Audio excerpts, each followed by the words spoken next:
Okay, from now on, no cuts. Oh my gosh. And today we're gonna talk about, does culture affect lifestyle? Like when you are in a new country, new city, new environment, you just be like, let me try something different. At least that's just me. Is that you? I'm kind of a stickler for routine and having, because I'm like, oh, I must live the optimal, most efficient life. And so, you have these morning routines and you're like, oh, I must exercise or do this here. And then you have your work. And then after work, you're like, oh, I try not to look at screens past whatever time. That is so true. whenever I move, I try and keep that in general, but it's harder in some cultures, I find, to, and then you kind of adapt your lifestyle based on that. Yeah. I guess to me it's less about, because I'm such a like visual decorative person. Creative, spontaneous person. I am. Thank you. I love that. Keep going. But Beautiful, wonderful, you smell nice. stop it. I was born this way.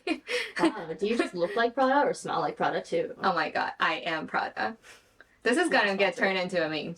So one thing I was like love to explore when I move from city to city, and I know we're so different on that aspect, is I like to try different styles.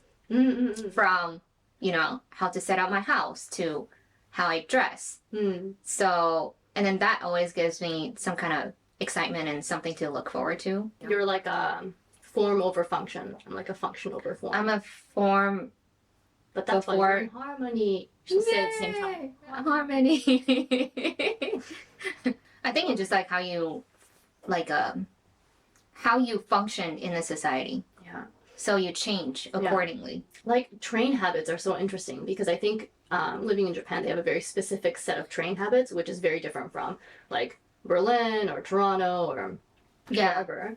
Yeah. Where, like, for example, in Berlin and Toronto, you can bring your bikes on the train, whereas here you cannot unless it's in a bag. Yeah. If you bring a backpack, it has to be in the front. So even my partner had to educate him on the different things that you have to do because he was coming in the train with his backpack.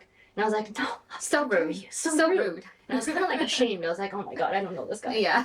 And then he was talking. He was like, shh. Yeah. It's kind of like when my sister and my brother-in-law visited Japan.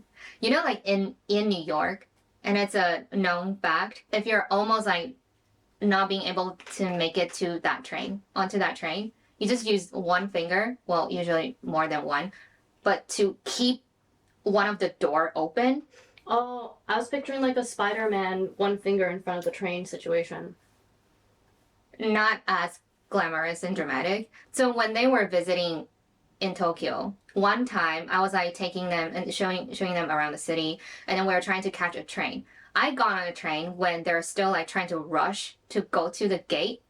I did the same. Faux pas.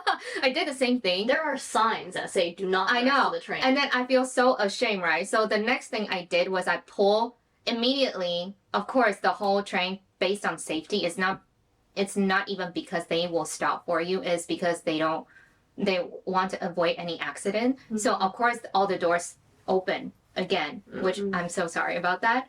But immediately I pull my brother-in-law, who is clearly American, really close to me, to be like, I'm with a foreigner, so it's fine. I'm forgivable. Imagine card. Yes. So would you say, like, I know you're like function over aesthetic person. Are you just calling me ugly? You're so practical, Thea, that I see the beauty inside you. That's so strong. All right. Also, your appearance happened to be beautiful as well. Oh, wow, thank you. Yeah. So in Germany, it's written up in your rental contracts usually that you have to open your window 5 minutes a day, every day. And that's to do with mold around the windows. And how would they know you're not opening your window? Well, actually, one time I opened my window for too long and I got a text from my landlord being like, you gotta close your window. So I think there's people watching. Dude, that's... But now in Japan or everywhere I go, every morning I just kind of open the windows just for like a little bit, let the fresh air in. Yeah. But I think it's just kind of funny that it's like written within the contracts that you must do this Yeah. every day. Yeah. Yeah. So I do carry that with me everywhere I go. Hold it dear to my heart. Wow. Yeah. That's a good habit. Yeah, for sure. And like Also staring at the sun. Yeah. Yeah. That's just like the nature in you. Yeah. So, you know, the thing about me like moving from city to city is the first thing I do is I would trying to make sure in the shortest time possible, I will make my living situation a homey one. The first time I moved, the idea of having a wholesome household in Asia is a little bit different than in Western culture, right? So now my current apartment doesn't even have a dining table. I want my bed to be more than just twin size. Twin size is basically like single. I don't know how other people call it outside America because I'm so used to, or twins. Yeah, I got what we're trying to do. Like the sizing in the space makes sense. Yeah. Which I never had that concept before. No concept of space. But I thought you were a designer, or a visual person. Moving on. Yeah. The next topic is punctuality. I feel like that's a really hot topic for everyone in terms of, or it's very polarizing, right? Different cultures we go through. Yeah. How we treat being on time. Yeah. In Japan, it's very like early. Mm. In Canada, it's pretty punctual. Surprisingly, Yeah. in Berlin, everyone was like late, like significantly late. And they wouldn't even text you to tell you that they're going to be late. It's just natural. It's normal to be It's late. normal, yeah. Like, well, define significantly. I think it's because people don't want to make plans. No, I mean like the time frame. Is it like 30 minutes? Is it like 1 hour? Could be like 20 minutes to 2 hours. Because it's so fluid that they're like, oh yeah, I'll stop by in the afternoon or something. And That's it's so like, chill. yeah, but it Yeah. irritates me. No, I think it's the same in the state. Like we want to have a dinner at 7, right, at this person's house. Yeah. I will show up maybe 6:45. Yeah. Oh wow, it's early. And they're not even ready yet, right? So in a state, it's almost like, don't Wait, do you show up that. to the house? Yeah. Oh my It's God, like that's it's a not faux pas. polite. Yeah. And then I try to show up on time. Still too early. I was usually the first one there. Yeah. And then in Taiwan it's like earlier, a little bit early. Yeah, it's interesting how also if you're late in Japan, they won't ever say anything, but it's just very passive aggressive. You know one thing I find in Japan, when they say it's that time, through. One thing I love about living in Japan is at least to me it's an environment that welcomes people to explore and have a good time around city, even you're by yourself. Like you don't feel lonely Yeah, yeah. exploring stuff. You So don't if you feel have commitment issues and just want to commit to your own time, then it's a great place to be. It's for all people who has commitment issue. And so I take a lot of time exploring like new coffee shops and new restaurants, right?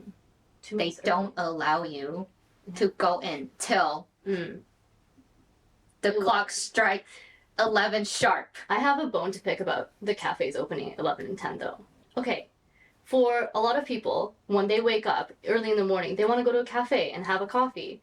But here, the cafes are open at like 10 or 11, or maybe 9 if you're lucky. Yeah. So your lifestyle of going out in the morning to go to a cafe is just, no more. Yeah. But over here, coffee shop is decoration. Yeah, it's like a hangout place. It's not like a necessity. It's almost like an early afternoon tea place. Yeah. Still love Yeah, coffee shops. That has changed my lifestyle because you don't just get like a coffee in the morning. You don't. That's why I started to brew my own coffee. I mean, as a coffee tasting snob, that's always been a struggle. It still is very relevant. Yes. I have another story to share. Okay. So, I think by now, like those who know me, especially specifically those who met me in Japan, the idea of me is I always wear black, head to toe, most of the time. Yeah. Occasionally, I'll wear like colors and stuff, and then But why is that? Oh, you're Yeah. getting to it. I'm getting to it. Like eat your crackers, but and then I'll get comments here and there saying that, oh yeah, that makes sense. Like Jess wears all black because she's from New York. But guess what? Like, like in New York, I actually wear a lot of colors and patterns. I think I wore the most colors and patterns when I was in San Francisco, which was like more on brand. Yeah. But in New York, I know a lot of people there are more like neutral colors, and that's cool. But oddly enough, that was the exact reason why I feel uncomfortable wearing just all black, and I feel the need to stand out somehow. Right. And then the moment I moved to Japan, something in me changed, being like, maybe I would try just ease out all the colors and patterns and start wearing black. And I'm like, oh, I actually feel comfortable wearing black. And so that's, definitely affect a lot. It's a very inoffensive color to wear in most cultures. Cross-cultural color.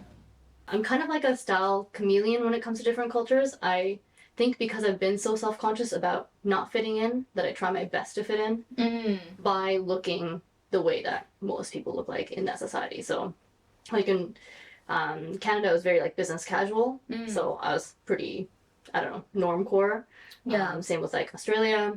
Yeah. Berlin, everything was like very casual and wrinkled. Yeah. So I think I went through like a huge wardrobe change there. Yeah. I was like, oh, this is more myself, but I really liked it because you could basically just not spend that much time getting ready. And then here, I'm kind of like, oh shit, a lot of these things that I was wearing, I can't really wear here. Yeah. Otherwise, people see me as younger, like much younger. So I kind of switched back again to kind of more the business casual sort of look. That's while still interesting. keeping elements that I liked from the other cultures that I was in. I have a sad story. Okay. I'm actually identified as a handicap person back in Taiwan because I had a huge scoliosis surgery when I was 17. So it's invisible, but it's there. I'm made by 22 screws. And then, Wow. yeah. So Do you it identify as a cyborg? Sure. Can you go into those airport beeping things?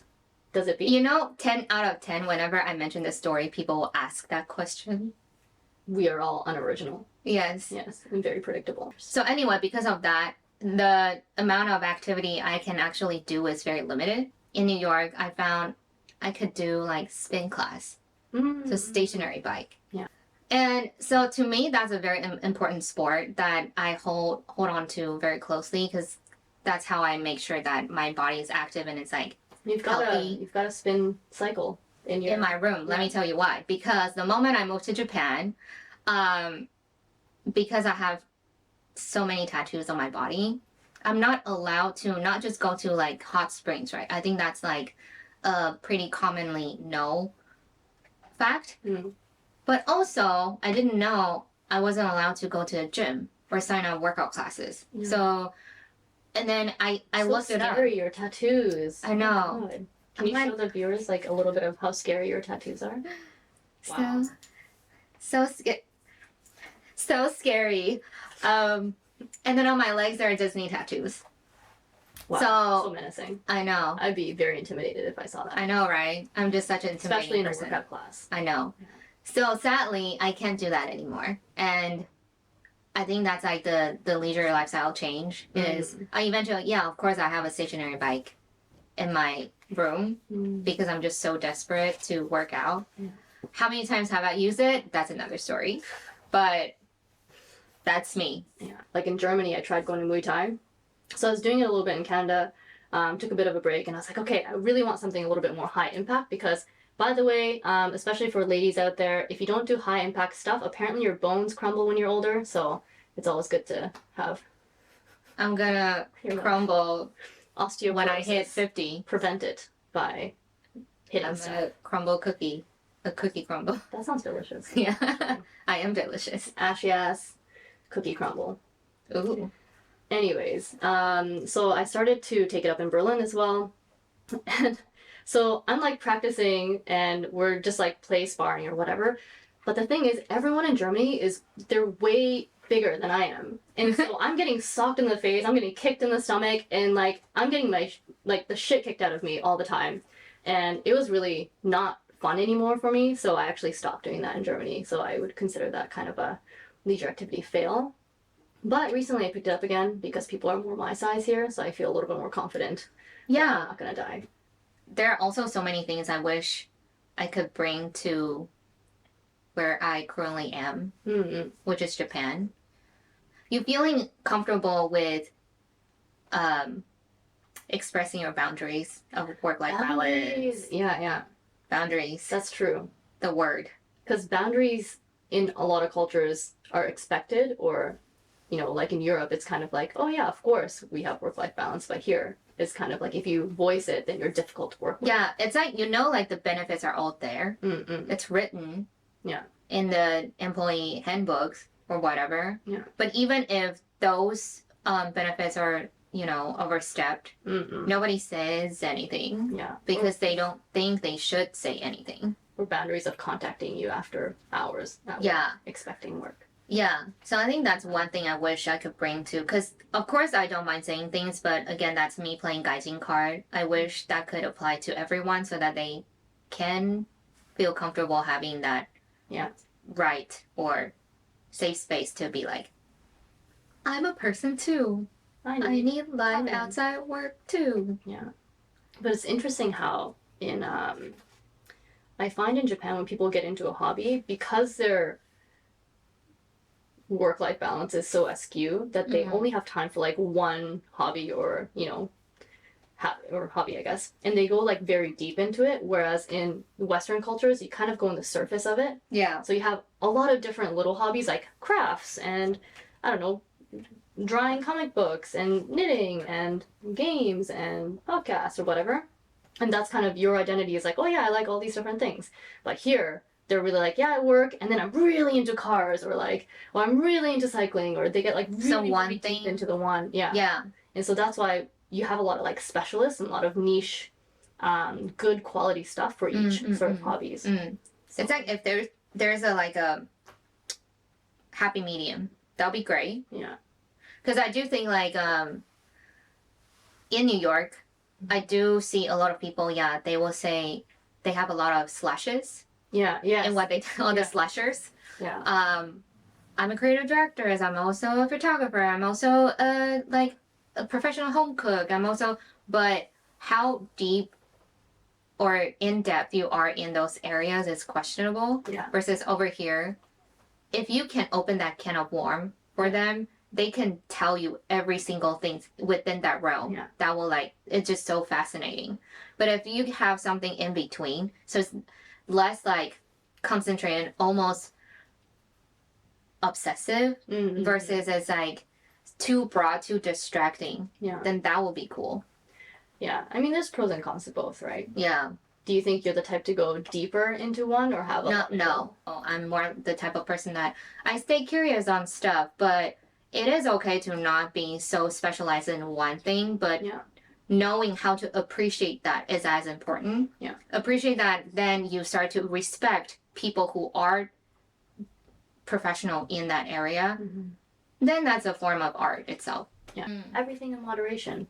Yeah. In moderation. But I kind of want to bring like a slightly culture difference aspect into this topic. Like, you know how, again, bring back my super Asian mom, that even though I feel like, relatively speaking, Eastern culture is more about focus on one craftsmanship, perfecting that craftsmanship. That's the beauty of it.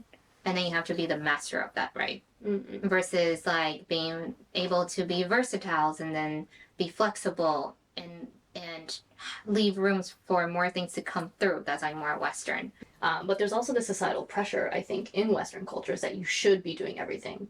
And that comes from, for example, when you're applying for universities or colleges, you know, you're like, oh, do I have all the sports team, all Yeah, they're like, you're straight A's, but you have to be volunteering at some facility. Exactly. Yeah. So you have to, from a young age, you're taught that you have to do all of these things in order to make that like CV of your application to go to university. That is so true. And then graduate and become like a successful human. Yeah.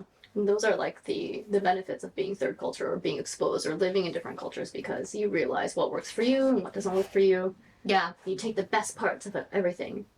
The and best. also the lesson here is that you're never going to please everyone, so you might as well just please yourself. Not a masturbation joke. Give no F mentality. Yes, Yes. indeed. Okay, so I grew up in Japan as a kid, and in Japan you see a lot of these variety shows, and they have a lot of slapstick humor, like they kick you in the balls, or you know, they serve you wasabi and you cry, and Yeah, or, very like, extreme. yeah, or you like go in an elevator and like the floor gives out and you're like ooh, and I then hope they pay them well. I find that humor hilarious. You evil person. No, I love it, but as long as the other party is into it. Yeah. But then in other cultures, I was exposed to the sarcasm and Yeah. like, dark humor and kind of deadpan. Yeah. So what I've done now is I kind of combine all of them in that my humor is very reactional humor, kind of like Nathan for You or Yeah. Between Two Ferns, that Yeah. sort of like, you Yeah. know.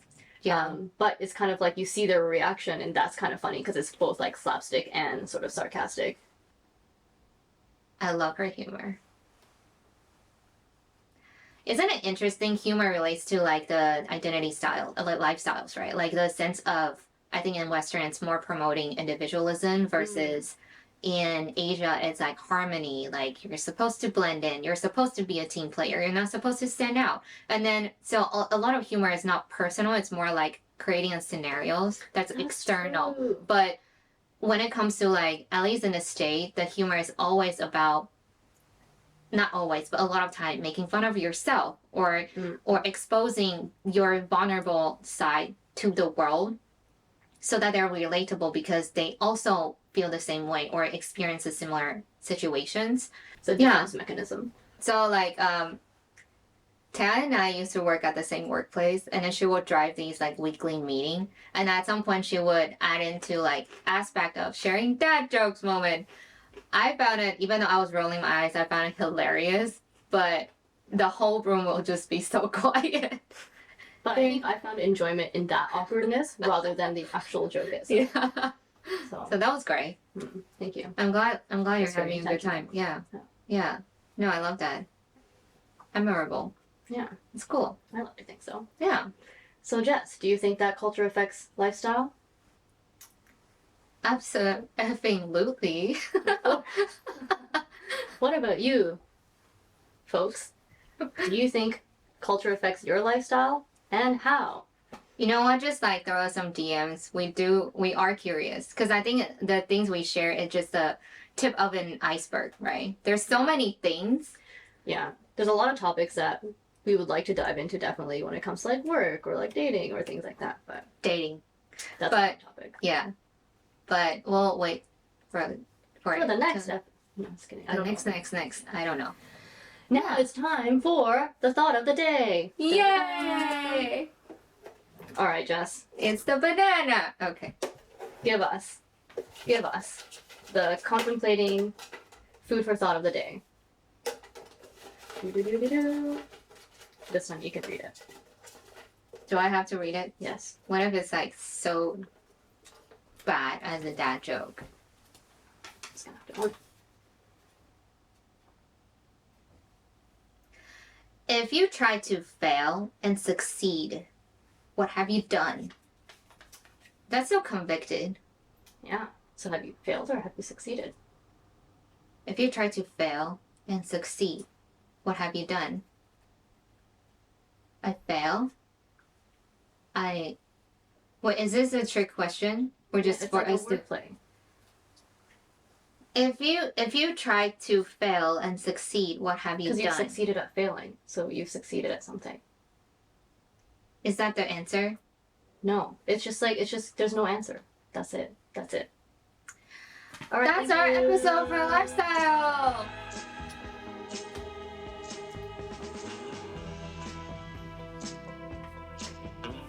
All right. Done. Good job. Good job. It's, Nice work.